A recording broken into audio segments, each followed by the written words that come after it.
Selamat pagi, salam sukses, salam advokasi bagi teman-teman paralegal BPAI. Dalam kesempatan ini, saya Ketua Umum menyampaikan bahwa teman-teman tetap menjalankan aktivitas rutinitas kalian di dalam melayani kebutuhan-kebutuhan masyarakat tentang pelayanan hukum. Undang-Undang Nomor 16 Tahun 2011 tentang bantuan hukum telah mengatur bahwa kita ini, organisasi penyelenggara bantuan hukum, itu bagian dari pemberi bantuan hukum. Bagian dari pemberi bantuan hukum, maka sebagai petugas pemberi bantuan hukum diwajibkan untuk memiliki identitas.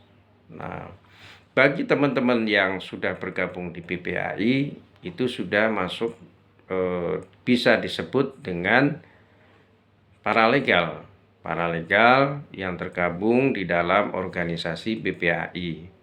Tetapi kalau perorangan dia tidak bisa disebut paralegal karena dia bukan masuk ke dalam komunitas atau organisasi atau lembaga-lembaga sebagaimana yang disebutkan di dalam Undang-Undang Bantuan Hukum Nomor 16 Tahun 2011 tentang bantuan hukum, yaitu harus terdaftar di dalam organisasi masyarakat yang memberikan layanan bantuan hukum atau di kantor hukum atau di kantor lembaga-lembaga bantuan hukum. Itu baru paralegal.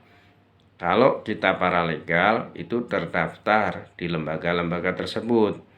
Maka bagi teman-teman yang sudah bergabung di organisasi BPAI, itu wajib mempunyai kartu identitas dan surat tugas.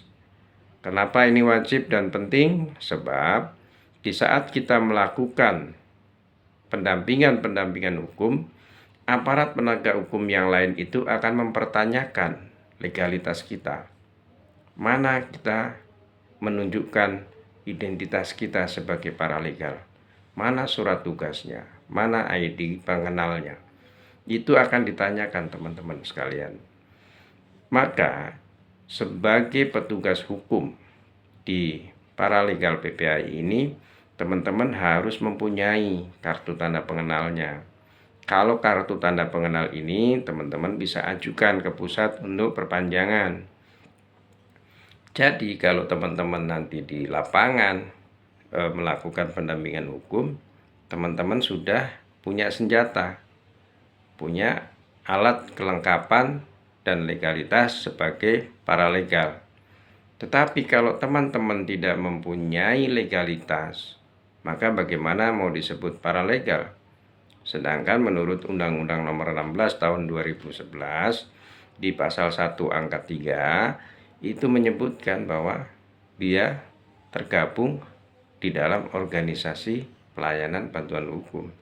Kalau tidak tergabung di organisasi pelayanan bantuan hukum, berarti bukan paralegal. Nah, di sini saya menghimbau teman-teman yang mempunyai ID card-nya sudah kadaluarsa, surat tugasnya kadaluarsa, segera diperpanjang agar teman-teman di lapangan mempunyai senjata atau legalitas yang bisa ditunjukkan kepada masyarakat penerima bantuan hukum atau aparat penegak hukum lainnya. Ya, ini saja himbauan singkat dari saya. Semoga teman-teman yang menjadi paralegal di BPAI bisa beraktivitas dengan baik.